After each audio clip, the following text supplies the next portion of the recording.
Assalamualaikum and hello. So my name is Muhammad Firdaus as a of marketing and finance. So I'm going to explain about the basic operation principle of refrigerator. So working principle of refrigerator. So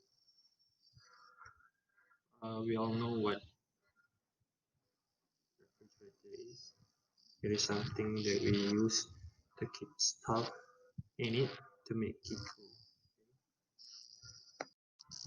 So on to the next part, which is I'm going to explain my part, which is basic working principle. So the first step is cool refrigerant, which is a liquid. Uh, it is passed around food or item that we keep inside the fridge. And for the second step, which is the refrigerant absorb heat from the food or item that we keep inside the fridge. The last part is refrigerant transfer the absorb to the relatively cooler surrounding outside.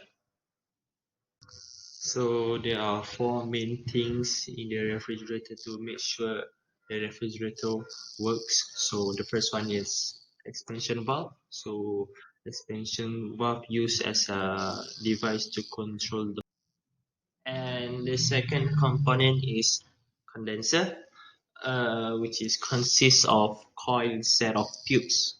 It helps in the liquefaction of the gases refrigerant. Uh, And the third component is evaporator, which is cools the stuff inside the refrigerator and absorb heat from the stuff that we keep inside the fridge. And so for the last component is compressor.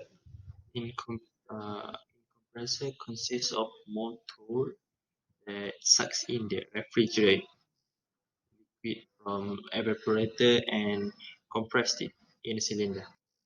So that's all from us. Thanks for watching this video. Bye.